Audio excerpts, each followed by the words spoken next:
हरे कृष्णा कृष्णा कृष्णा हरे हरे, हरे राम राम राम हरे हरे। हरे कृष्णा। श्री श्री राधा गोकुलानंद मंदिर में आप सबका हार्दिक स्वागत है। आज हम लोग यहाँ पर श्री गोवर्धन पूजा महोत्सव मना रहे हैं। यद्यपि सही तिथि तो कल थी, फिर भी आज रविवार है, अधिक लोग आ पाएंगे, इसलिए इस उत्सव को हम आज मना रहे हैं। गोवर्धन पूजा ये बहुत ही आनंदमय उत्सव है भगवान श्री कृष्ण के संबंध में।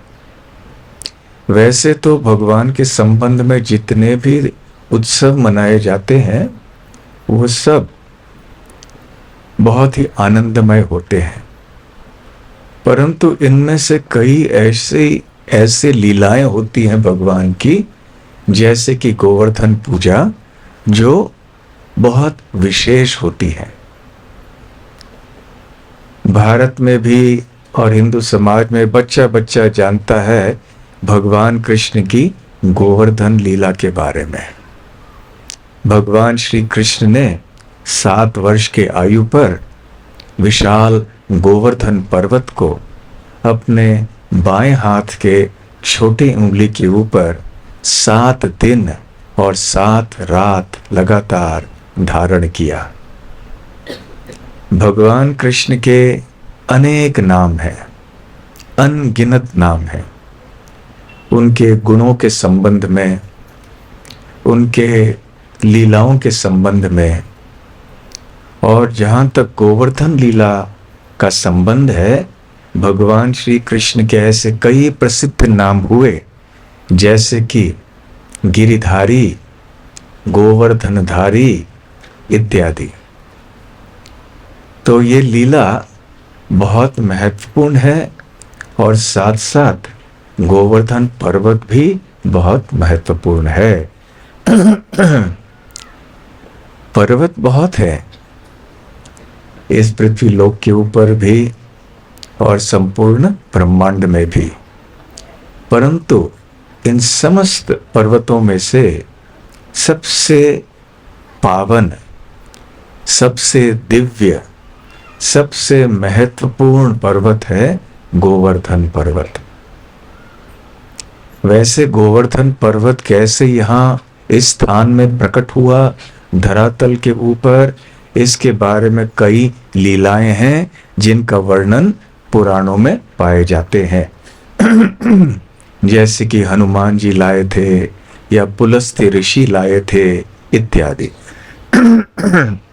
परंतु सत्य तो ये है, ये भी सत्य ही है, परंतु और गहरा सत्य ये है कि गोवर्धन पर्वत भगवान कृष्ण के गोलोक वृंदावन धाम से यहाँ प्रकट हुआ है। ये कोई साधारण पर्वत नहीं है। जहाँ गोलोक वृंदावन है वहाँ यमुना और गोवर्धन होना आवश्यक है। तो गोवर्धन भगवान श्री कृष्ण की लीलाओं में बहुत महत्वपूर्ण भूमिका निभाते हैं।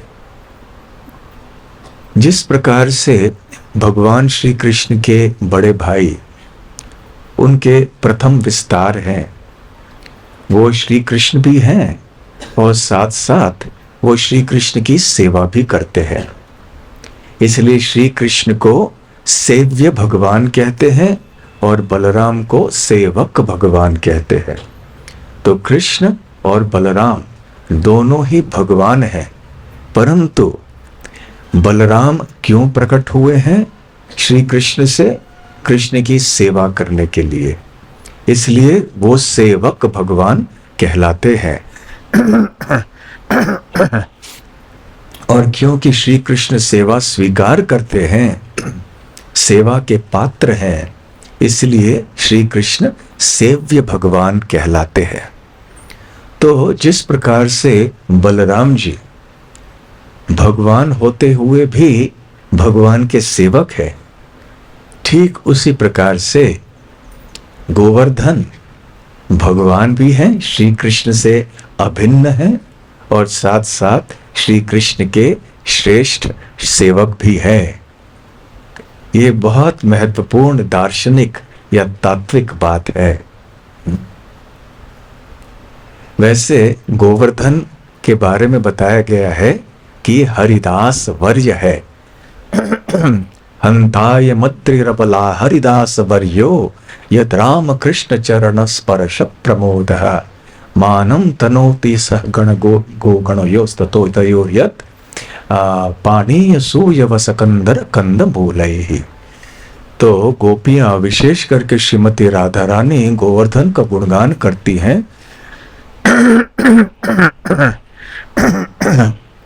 और कहती हैं कि ये गोवर्धन का अहो भाग्य है।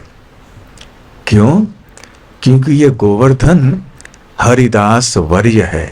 वर्य अर्थात सर्वश्रेष्ठ। तो गोपियां श्रीमद् भागवत में एक दूसरे से चर्चा कर रही हैं और चर्चा करते हुए गोवर्धन का विषय भी आता है। हंता अयम अद्रिहि, अद्रि अर्थात पर्वत। तो श्रीमती राधा रानी कहती हैं अपने अन्य सखियों से, गोपियों से, अयम अद्रि, ये जो पर्वत है, कौन सा पर्वत? गोवर्धन। हरिदास वर्य, ये हरिदासों में से सबसे श्रेष्ठ है। यद राम कृष्ण चरण स्पर्श प्रमोद, और क्योंकि श्री राम बलराम और श्री कृष्ण के चरण कमलों का स्पर्श इस पर्वत पे होता है, इसलिए गोवर्धन सदैव प्रफुल्लित होता है। जिसके ऊपर श्री कृष्ण के चरण कमलों का स्पर्श हो जाए वो प्रफुल्लित नहीं होगा तो और क्या होगा। तो गोवर्धन के ऊपर प्रतिदिन श्री कृष्ण गायों को लेकर आते थे, गाय चरते थे। श्री कृष्ण अपने ग्वाल बाल मित्रों के साथ लीला करते थे। तो इसलिए गोपियां कहती हैं राम कृष्ण चरण स्पर्श प्रमोद। प्रमोद अर्थात बहुत हर्षित होना, उल्लास का अनुभव करना। तो ये गोवर्धन जो कि भगवान श्री कृष्ण के सर्वश्रेष्ठ सेवक हैं, वो सदैव मुदित रहते हैं, आनंदित रहते हैं, क्योंकि श्री कृष्ण और बलराम के चरण कमलों का स्पर्श उन पे पड़ता है।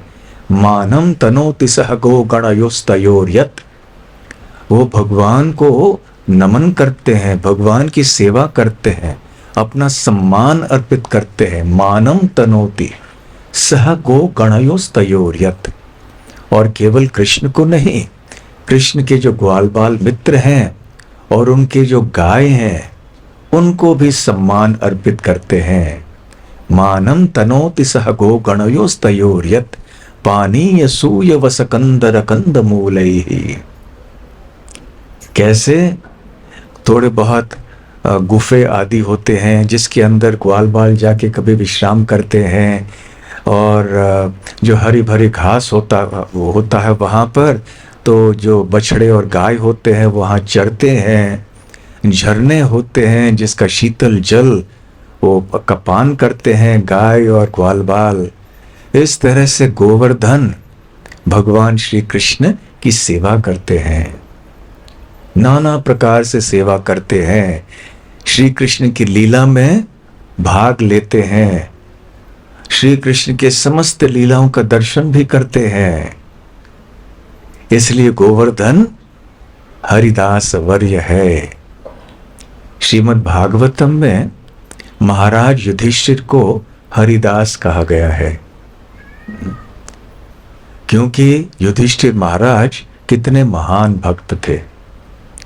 जब नारद मुनि युधिष्ठिर महाराज के यहाँ गए, जबकि श्री कृष्ण वहां पे थे, वो श्री कृष्ण का दर्शन करने तो गए थे अवश्य, परंतु इससे अधिक महत्वपूर्ण बात यह है कि वो युधिष्ठिर महाराज का गुणगान करना चाहते थे, क्योंकि युधिष्ठिर महाराज के घर में श्री कृष्ण एक साधारण मनुष्य की तरह निवास कर रहे थे।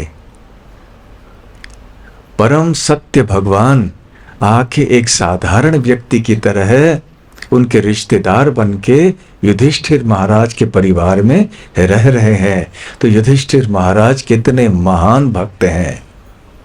तो नारद मुनि भी इस बात को स्वीकार करते हैं कि युधिष्ठिर महाराज हरिदास है।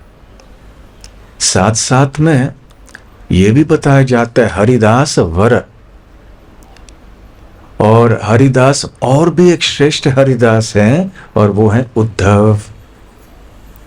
भगवान श्री कृष्ण ने मथुरा से उद्धव को वृंदावन भेजा कि जाके मेरे प्रिय ब्रजवासी भक्तों को आप सांत्वना दीजिए, क्योंकि जब से मैंने वृंदावन छोड़कर मथुरा आने का निर्णय लिया है, तब से ये बहुत दुखी हैं, मेरे विरह में ये बहुत पीड़ित हैं।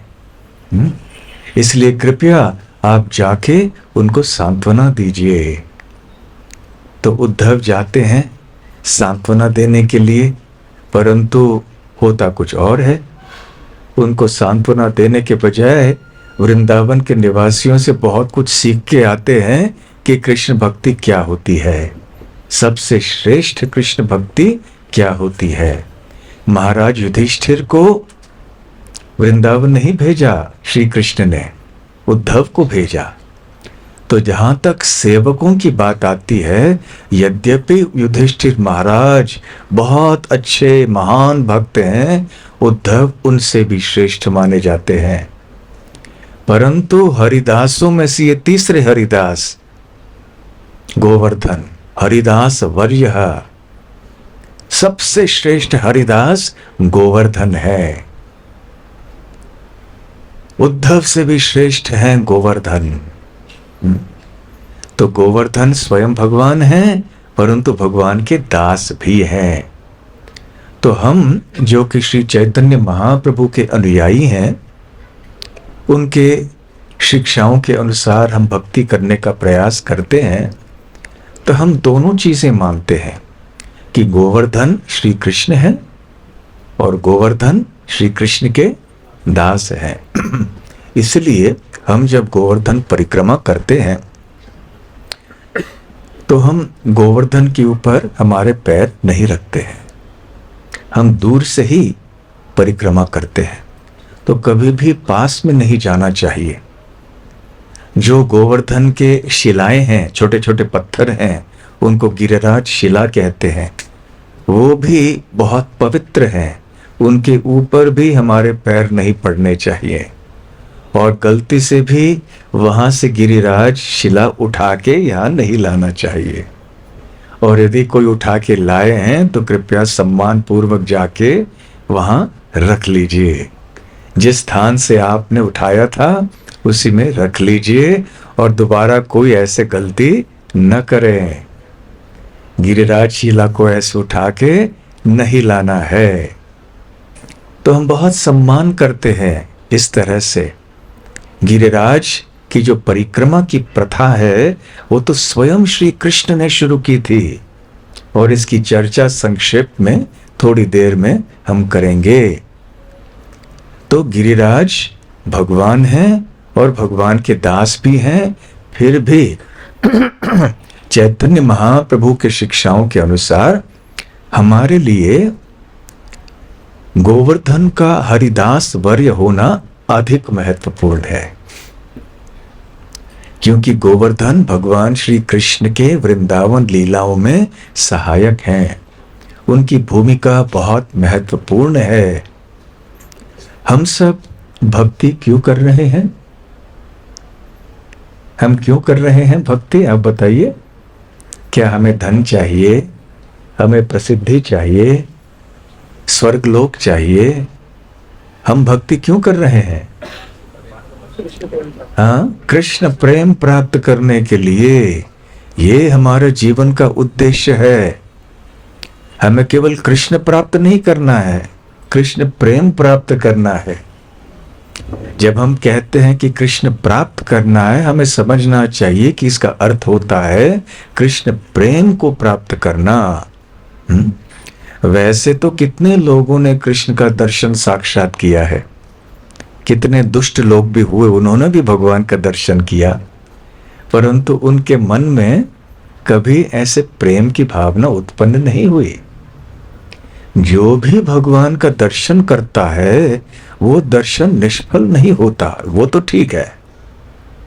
परंतु यदि कोई द्वेषी व्यक्ति भगवान का दर्शन करके लाभ पाता है, तो फिर जो प्रेमी भक्त है भगवान का, वो जब भगवान का दर्शन करता है तो उसको कितना लाभ मिलता होगा, इसकी हम कल्पना भी नहीं कर सकते। तो खैर, भगवान श्री कृष्ण के भक्त जो होते हैं वो कृष्ण प्रेम हमें दिला सकते हैं। गिरिराज जैसे कृष्ण भक्त भगवान कृष्ण प्रेम अवश्य देते हैं, परंतु कृष्ण प्रेम देने की शक्ति उनसे अधिक उनके शुद्ध भक्तों में होती है। तो इसलिए हम सब गिरिराज गोवर्धन की उपासना करते हैं, उनकी प्रार्थना करते हैं, उनकी सेवा करते हैं, उनका गुणगान करते हैं, ताकि उनकी कृपा हमारे ऊपर हो, जिससे कि हम कृष्ण प्रेम प्राप्त कर सकें। तो इसलिए गोवर्धन बहुत आवश्यक है हमारे लिए।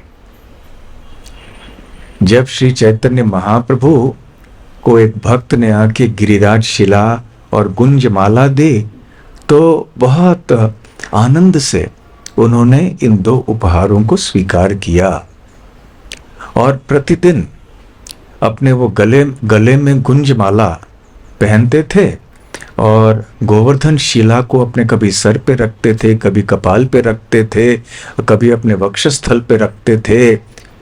और ऐसे कहा जाता था कि वो गोवर्धन शिला कभी सूखती नहीं थी, क्योंकि चैतन्य महाप्रभु की अश्रु धारा के कारण वो सदैव गीले रहते थे। तो चैतन्य महाप्रभु ने इतना महत्व दिया गिरिराज शिला को। और जो गुंजा है, ये बेर है एक प्रकार की, ये श्रीमती राधा रानी का प्रतीक है।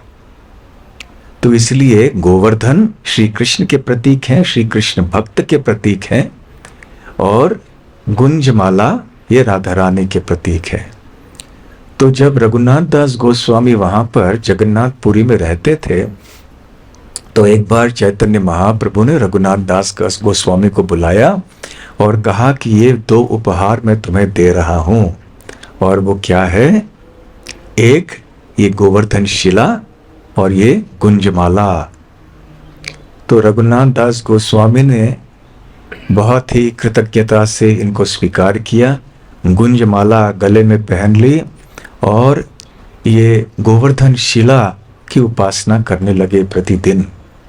महाप्रभु ने कहा कि इस गोवर्धन शिला का अभिषेक करके गंगा जल यमुना जल से फिर उन्हें 8 तुलसी मंजरी, जिनके 2 दल होते हैं, पत्ते होते हैं, ऐसे रोज अर्पण करना, इस तरह से इनकी सेवा करना।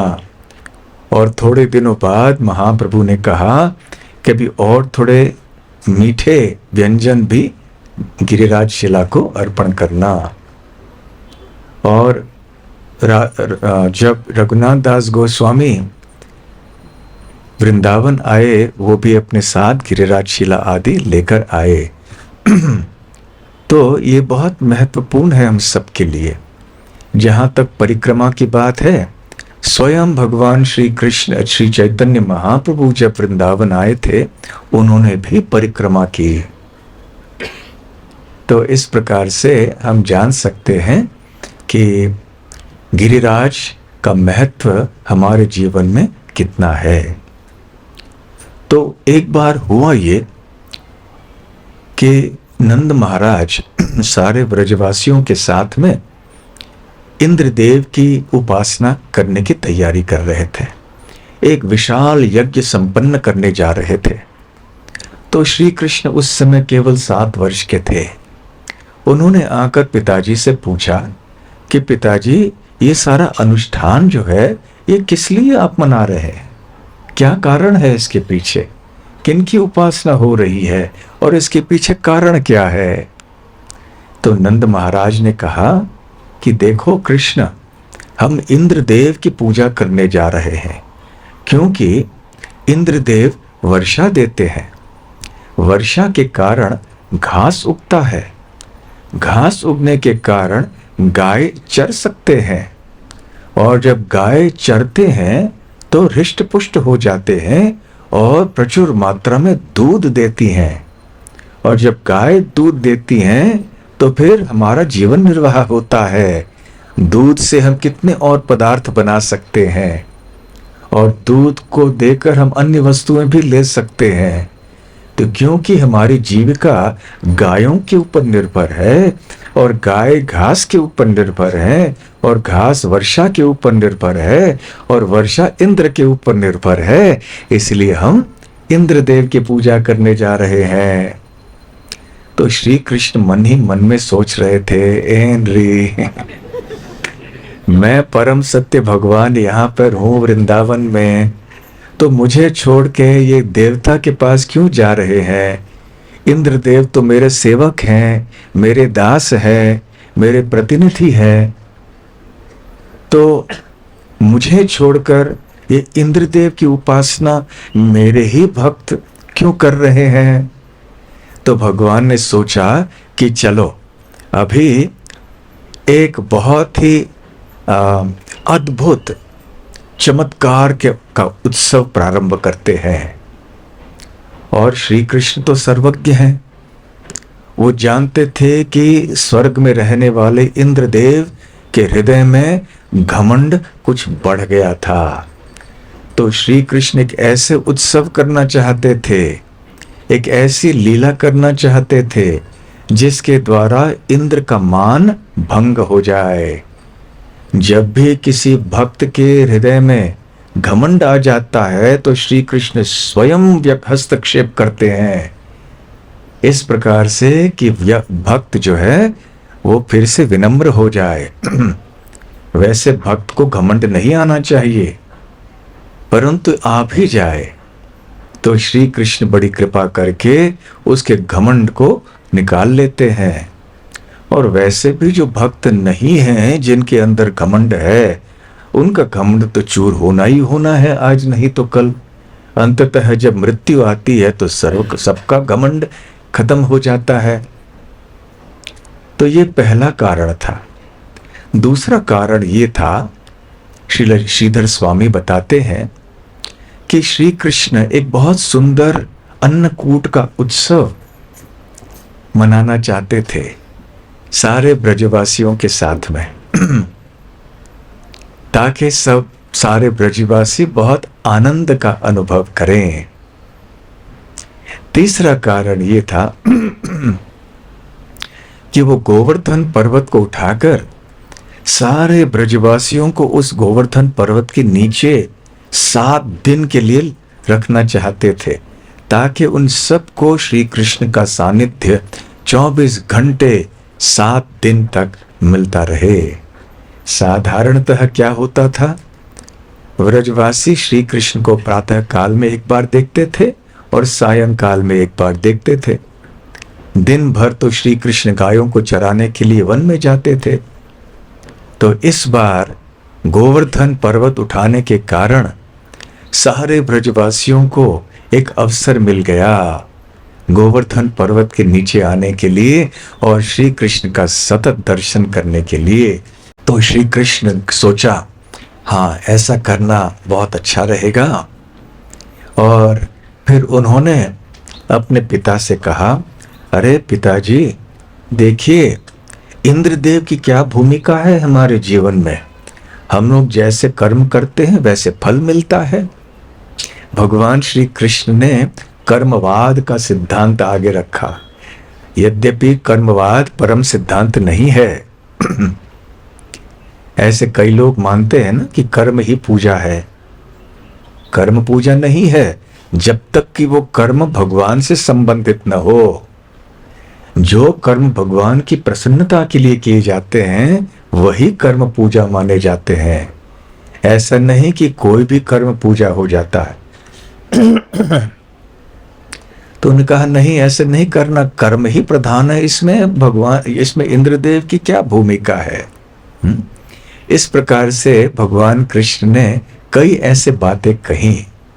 उन्होंने कहा 3 गुणों के आधार पर कभी वर्षा होती है, कभी नहीं होती है, काल के प्रभाव से सब कुछ चलता है। और वैसे भी हम लोग ब्रजवासी हैं, हमारा संबंध वन आदि से, पहाड़ों से, नदियों से बहुत घनिष्ठ है, इसलिए हमें गोवर्धन की पूजा करनी चाहिए, क्योंकि गोवर्धन पे जाके हमारे गाय चरते हैं और इसलिए हमारे गाय बड़े हृष्ट पुष्ट हो जाते हैं। तो गोवर्धन की पूजा कीजिए। तो नंद महाराज जी मान गए उनकी बात। सारे ब्रजवासियों ने श्री कृष्ण के आदेशों का पालन किया। श्री कृष्ण ने ब्रजवासियों से कहा कि देखिए, आप पहले बहुत सारा भोग इकट्ठा कीजिए और गोवर्धन को भोग चढ़ाइए।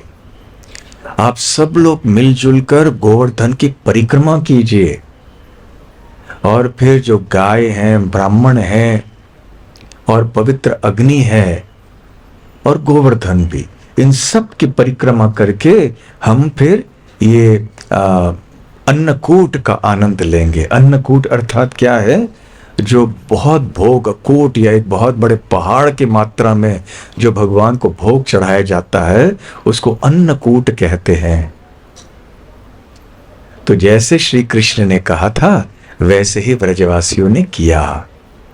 तो भक्त होने का अर्थ ये है कि श्री कृष्ण के आदेशों का पालन हम बड़े आनंद से करते हैं।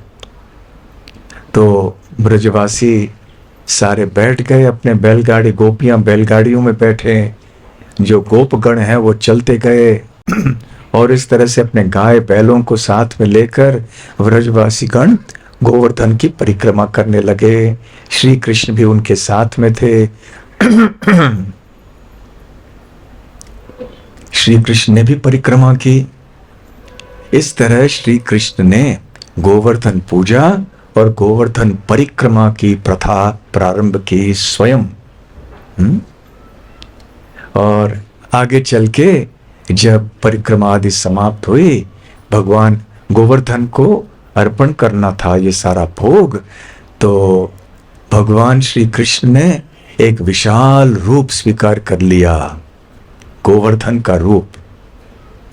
तो ये और एक कारण था ये उत्सव का बनाने के लिए कि श्री कृष्ण ब्रजवासियों को बताना चाहते थे, जब मैं हूं जो कि परम सत्य हूं, तो अन्य देवताओं की उपासना करने की आवश्यकता नहीं है। और इसलिए उन्होंने ऐसा विशाल रूप धारण कर लिया। और विशाल रूप जब देखा सारे ब्रजवासियों ने कि गोवर्धन ने ऐसे विशाल मनुष्य का रूप धारण किया है, तो बड़े आश्चर्यचकित हो गए। सारे ब्रजवासियों ने प्रणाम किया इस गोवर्धन के विशाल रूप को, और स्वयं श्री कृष्ण ने भी अपने आप को प्रणाम किया। ऐसे शुकदेव गोस्वामी कहते हैं। और फिर भगवान को भोग चढ़ाया गया और गोवर्धन का जो विशाल रूप था, अर्थात श्री कृष्ण थे स्वयं, उन्होंने एक क्षण में इस संपूर्ण भोग को ग्रहण कर लिया और कहा अनियोर। अनियोर अर्थात और चाहिए। और ब्रजवासियों ने जल्दी से फिर चावल, सब्जी, पकोड़े, मिठाई, दूध, फल इत्यादि सब और लेकर आए। फिर से गिरिराज गोवर्धन ने एक क्षण में सारे भोग को ग्रहण कर लिया और कहा अनयोर। और ऐसे करते गए ब्रजवासी बेचैन चिंतित हो गए कि और कहां से लाएं, सारा भोग तो समाप्त हो गया, चावल, आटा सब कुछ समाप्त हो गया है। फिर आसपास के गांव के लोग भी सब लेकर आए और इस तरह से व्रज के जितने गांव थे सारे के सारे वहां पर आए। उन्होंने बहुत सुंदर एक महोत्सव बनाया। अंत में जब एक तुलसी दल अर्पण किया गया, तब गोवर्धन संतुष्ट हुए। इस तरह से गोवर्धन पूजा मनाई गई। और उन भगवान कृष्ण ने कहा था कि ब्राह्मणों को बुलाइए, उनके द्वारा मंत्रों का उच्चारण हो, यज्ञ की अग्नि जले, और इस प्रकार से प्रसाद वितरण हुआ, मंत्रोच्चारण हुआ, यज्ञ हुए, परिक्रमा हुई। जब सारे ब्रजवासी गोवर्धन की परिक्रमा कर रहे थे तो वो कृष्ण का गुणगान करते करते जा रहे थे। उसी प्रकार से हम भी जब परिक्रमा करते हैं या हम भी कोई भगवान की सेवा करते हैं तो हमें भी भगवान के बारे में ही चर्चा करनी चाहिए, न कि किसी और विषय के बारे में। तो ये विषय तो संपन्न हो गया। अभी गोवर्धन पूजा हो गया, सारे ब्रजवासी बहुत प्रसन्न थे। परंतु एक दूसरे स्थान में, किसी दूसरे लोक में एक व्यक्ति बहुत क्रोधित हो गए। उनका नाम था इंद्र। इंद्र ने सोचा कि ये क्या हो गया, ये इस बच्चे ने क्या कर दिया। ये ब्रजवासी जो हैं ये कितने मंद बुद्धि के हैं, इन्होंने मेरे प्रति अपराध किया है। अहो श्रीमद महात्म्यम गोपानाम काननौकसाम कृष्णम मर्त्य उपाश्रित्य ये चक्रुर्देव हेलनम। ये जो ब्रजवासी हैं उन्होंने देव अर्थात मेरे प्रति हेलना या अपराध किया है। क्या मद महात्म, देखो इनका मद, इनका अहंकार कितना बढ़ गया है। इंद्रदेव कह रहे थे कि देखो ये ब्रजवासियों का घमंड कितना बढ़ गया है। किनका घमंड? गोपा नाम काननौकसाम। कानन अर्थात वन, ओकसाम अर्थात निवास करने वाले। तो ये गोपगण जो हैं, जो वन में रहते हैं, इनका घमंड कितना बड़ा हो गया है, देखो तो सही। और ऐसे क्यों हो गया? कृष्णम मर्त्य उपाश्रित्य ये चक्रुदेव हेलनम। ये जो छोटा बालक है ना कृष्ण, इसकी बात सुन के इनका घमंड इतना और बढ़ गया है, इसके कारण ये सब हुआ है। और इंद्रदेव ने श्री कृष्ण को भी भला बुरा कह दिया। जबकि याद रखिए इंद्रदेव एक भक्त है, तो कभी कभी भक्तों का भी दिमाग ऐसे फिर जाता है, कृष्ण के ही विरुद्ध हो जाते हैं कभी कभी। क्योंकि जब किसी को बहुत धन मिलता है, बहुत ऊंचा पद मिलता है, बहुत प्रतिष्ठा मिलती है, बहुत सुंदर होता है कोई व्यक्ति, या कोई बहुत बुद्धिमान होता है, बहुत शिक्षित होता है, तो घमंड होने की संभावना रहती है। और ऐसे अवसर में उसकी बुद्धि भ्रष्ट हो जाती है। और इसलिए इंद्रदेव ने भी स्वयं भगवान श्री कृष्ण के लिए इतने सारे अपशब्द कह दिए। वाचालम बालिशम स्तब्धम अज्ञम पंडितमानिनम। ये बहुत बड़बड़िया बच्चा है। वाचालम बालिशम, छोटा बच्चा है ये तो। अज्ञम, कुछ नहीं पता इसको, अज्ञानी है। स्तब्धम, बहुत ही घमंडी है ये लड़का। पंडित मानिनम, अपने आप को बहुत बड़ा पंडित मानता है। इस तरह से इंद्रदेव ने बहुत कुछ कह दिया जो कहना नहीं चाहिए था। और फिर इंद्रदेव ने उन बादलों को बुलाया जो कि केवल ब्रह्मांड के अंत के समय प्रयोग किए जाते हैं, जिनसे इतनी वर्षा होती है, इतनी वर्षा होती है कि संपूर्ण पृथ्वी के ऊपर प्रलय हो जाता है, पानी ही पानी भर जाता है। तो सामवर्तक बादलों को जब बुलाया गया तो वो भी सोच रहे थे कि अरे ये तो गलत समय है, इंद्रदेव हमें इस समय क्यों बुला रहे हैं? ये तो हमारे काम का समय, ड्यूटी का समय नहीं है। हमारी ड्यूटी तो बाद में शुरू होती है, अचानक पहले क्यों बुला लिया हमें? परंतु आदेश का पालन तो करना था, तो उन्होंने किया। वृंदावन के ऊपर आए और मूसलधार वर्षा होने लगी वृंदावन में। बारिश के बूंद बूंद नहीं, बारिश के खंभे गिर रहे थे। ऐसी वर्षा कि बस सारे ब्रजवासी क्या करते, कृष्ण के पास जाते। यही है भक्त और अभक्तों में अंतर। जब भक्त के जीवन में कठिनाइयां आती है तो वो भगवान के पास जाता है। अभक्तों के पास जब कठिनाई होती है तो वो अपने बल से, अपने बुद्धि से, अपने धन से आदि सब समस्या का समाधान करने का प्रयास करता है। तो ब्रजवासियों ने क्या किया? कृष्ण कृष्ण महाभाग त्वन्नाथम गोकुलम प्रभो त्रातुम अर्हसि देवान्नः कुपितात् भक्तवत्सल। वो कृष्ण कृष्ण महाभागा, हे भाग्यवान श्री कृष्ण, ऐसे कह के पुकार रहे थे। त्वन्नाथम गोकुलम प्रभो, कि हे प्रभु आप गोकुल के नाथ हैं। त्रातुम अर्हसि देवान्नः कुपितात्, जो देव हैं इंद्रदेव, वो हमारे ऊपर कुपित हो गए हैं, क्रोधित हो गए हैं, इसलिए मूसलधार वर्षा यहाँ पर हो रही है, इसलिए हमारी रक्षा कीजिए। तो जब श्री कृष्ण ने देखा कि उनके भक्त इतने पीड़ित अवस्था में हैं और ये सब इंद्रदेव के कार्य हैं, तो भगवान श्री कृष्ण ने सोचा कि अब क्या किया जाए।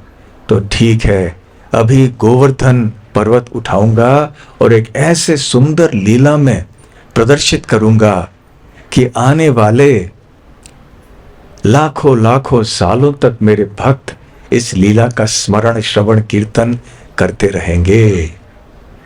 फिर उन्होंने इस गोवर्धन पर्वत को आसानी से उठाया।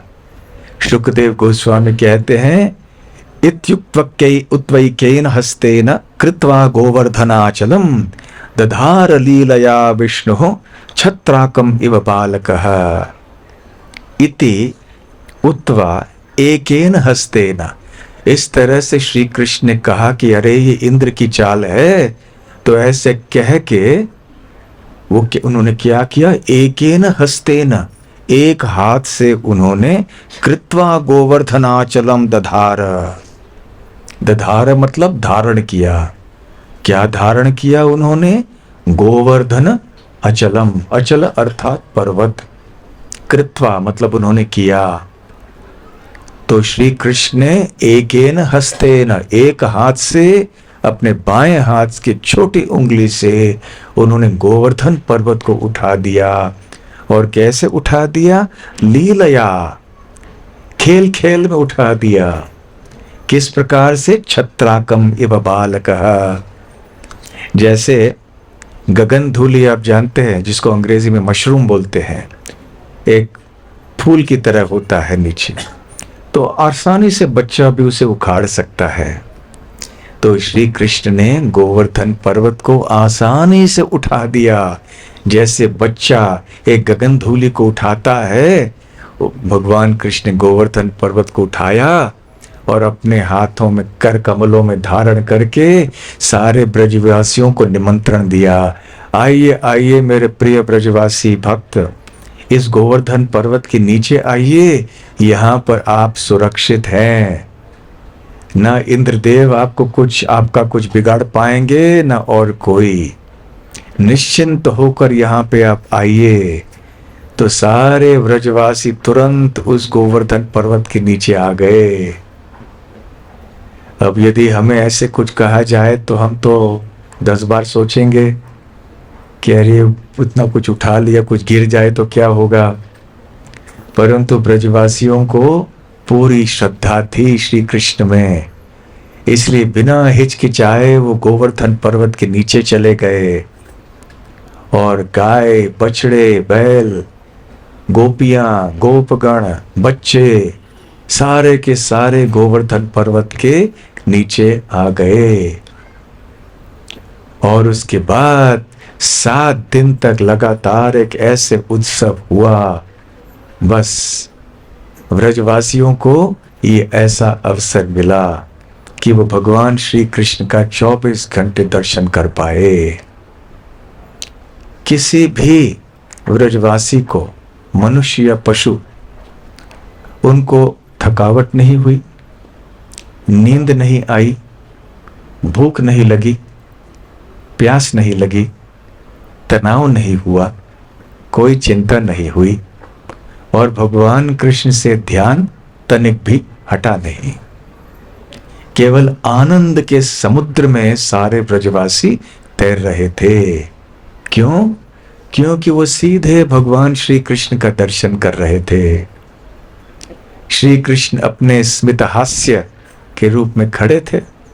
उनके मुख में कोई विकार नहीं था कि मैं इतना भारी वजन उठा रहा हूं कि मुख विकृत हो जाएगा, ऐसे नहीं हुआ। उनके मुख पे विकार नहीं था, स्मित हास्य था। उन्होंने पर्वत को धारण किया और ऐसे ही बस आराम से अपने त्रिभंग रूप में खड़े रहे, जिस रूप में वो बांसुरी बजाते हैं, त्रिभंग ललित, त्रिभंग श्याम सुंदर, उस रूप में वो खड़े हो गए। आराम से ऐसे करके अपने कमर पे ऐसे हाथ रख के अपने दोनों चरण कमल जो ऐसे बांके करके खड़े हो गए हंसमुख चेहरे से। और सारे ब्रजवासी ऐसे देखते गए मानो कि वह चकोर हैं जो चांद की ओर देख रहे हैं। और 7 दिन ऐसे बीत गए। और वहां पे जितने भी भक्त थे ब्रजवासी अपने अपने भाव या रस के अनुसार श्री कृष्ण की ओर देख रहे थे।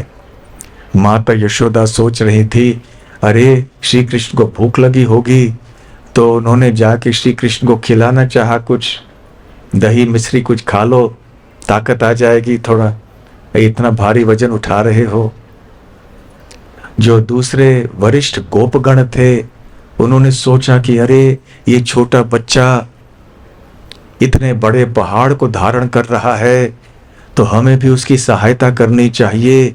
उन्होंने भी अपनी लाठी वाठी लेकर जो पर्वत को ऐसे रखा ताकि श्री कृष्ण की सहायता करें। उनके जो ग्वाल बाल मित्र थे वो भी श्री कृष्ण के पास आए और उनके भुजाओं का मालिश करने लगे कि अरे श्री कृष्ण, दर्द तो नहीं हो रहा है ना, और देखो थक जाओगे तो मुझे दे देना, मैं धारण कर लूंगा। थक जाओगे तो बताना मुझे। तो मालिश करने लगे। उधर तो तरुण गोपियां थीं, वो भी श्री कृष्ण को देख रही थीं, और श्री कृष्ण भी अपने तिरछी दृष्टि से उनकी ओर देख रहे थे। और गाय बैल भी कृष्ण की ओर ऐसे देख रहे थे कि मानो उनके पलके ही नहीं है। कैसे ये 7 दिन और 7 रात बीत गए किसी को पता ही नहीं चला। और ऊपर गोवर्धन के ऊपर जो हिरण, मोर और ऐसे पक्षी और पशु थे उन्हें भी कोई कष्ट नहीं हुआ। यद्यपि मूसलधार वर्षा हो रही थी, बादल गरज रहे थे, भयंकर ध्वनियां आ रही थीं, और उधर वज्रपात भी हो रहा था गोवर्धन के ऊपर, परंतु गोवर्धन को ऐसे लगा कि इंद्रदेव फूलों की माला, फूलों की वर्षा कर रहे हैं, क्योंकि श्री कृष्ण का के चरण के अंगूठी का स्पर्श था, इसलिए बहुत आनंदित हो गए थे गोवर्धन। इसलिए गोवर्धन को कोई कष्ट नहीं हुआ, और गोवर्धन के ऊपर जितने भी पशु प्राणी आदि थे उनको भी कोई कष्ट नहीं हुआ। और भगवान श्री कृष्ण का सुदर्शन चक्र गोल गोल घूमता गया गोवर्धन के बाहर, और जितने भी वर्षा हो रही थी वो पानी को सुखाते गए सुदर्शन चक्र, जिसके कारण ठंडी हवाएं भी नहीं आई। बहुत मनोरम वातावरण था, न ठंडी थी न गर्मी थी, और बड़े वातानुकूलित परिस्थिति में ब्रजवासी गण गोवर्धन पर्वत के नीचे रहे 7 दिन और 7 रात। श्री गोवर्धन धारी कृष्ण की जय। और उस समय इंद्रदेव के होश ठिकाने आ गए। इंद्रदेव ने सोचा, अरे मैंने क्या गलती कर ली, अरे रे रे रे रे, अरे सांवर्तक बादल जल्दी जल्दी वापस आ जाओ, वापस आ जाओ, भीषण गलती हमसे हो गई, तो अब क्या करे क्या करे। तो सुरभि माता के पास गए, जो गो माता है, और उनसे कहने लगे, श्री कृष्ण आपसे बहुत प्रेम करते हैं, वो गो प्रेमी हैं, उनका नाम है गोपाल गोविंद, इसलिए आप हमारी रक्षा कीजिए। मैं क्षमा याचना करना चाहता हूं, परंतु अकेले नहीं जा सकता, तो आप मेरे साथ चलिए। तो सुरभि उनके साथ में आई, और जैसे ही श्री कृष्ण ने सुरभि को देखा, उनका गुस्सा शांत हो गया। वैसे भी जब 7 दिन बीत गए थे और वर्षा समाप्त हो चुकी थी, तो श्री कृष्ण ने कहा कि हे प्रिय ब्रजवासी गण, अभी आप गोवर्धन पर्वत के नीचे से अब निकल सकते हैं, अभी अपने अपने गांव में आप चले जाइए, अब कोई भय का कारण नहीं है। तो सारे ब्रजवासी चले गए, और श्री कृष्ण ने बड़े आसानी से गोवर्धन पर्वत को जमीन पे रख दिया। तो जब श्री कृष्ण फिर से एक दिन अपने ग्वाल बाल मित्रों के साथ गाय चराने के लिए आ रहे थे, तो श्री कृष्ण जब किसी एकांत स्थान में थे, तो सुरभि माता इंद्रदेव को लेकर आई, और सुरभि कहने लगी कि देखो ये थोड़े हैं इंद्र हमारे, अभी क्या करें, ऐसा कार्य कर दिया है तो कृपया क्षमा कर दीजिए इसे, वास्तव में रक्षक ही भक्षक बन गया, हम सब गाय हैं, हमारी रक्षा करना इंद्र का कर्तव्य था, परंतु हमारी रक्षा करने के बजाय ऐसे तूफान आंधी वगैरह लाकर हमें मारने का ही प्रयास किया। वास्तव में इंद्र तो आप हैं, हे कृष्ण। तो ये नकली जो इंद्र हैं, इनको कृपया क्षमा कर दीजिए। तो श्री कृष्ण ने फिर इंद्रदेव को थोड़े 2 शब्द बोले। मेघ गंभीरया वाचा, बादलों के गरजने की तरह उनकी आवाज आई। यद्यपि श्री कृष्ण की आयु उस समय 7 वर्ष की थी। और फिर उन्होंने कहा कि इंद्रदेव, तुम मेरे भक्त हो, मेरे सेवक हो, मेरे प्रतिनिधि हो, इस प्रकार का घमंड तुम्हारे अंदर होना तुम्हें शोभा नहीं देता। किसी भी भक्त के अंदर ऐसे अहंकार नहीं होना चाहिए, तो आइंदा ऐसे घमंडी नहीं होना। तो इंद्रदेव ने नमस्कार किया, और उसके बाद इंद्रदेव ने अपने हाथी ऐरावत से स्वर्गलोक के गंगा का जल लेके भगवान का अभिषेक किया, और सारे देवगण आदि आए, और वहां पे भव्य अनुष्ठान हुआ, जिसमें यह घोषित किया गया कि वास्तविक इंद्र, वास्तविक राजा तो कृष्ण भगवान है। और उनका नाम रखा गया गोविंद, जो गायों की रक्षा करने वाले हैं, इंद्रियों की रक्षा करने वाले हैं। और इस प्रकार से ये लीला समाप्त हुई। सारे भक्त प्रसन्न हुए।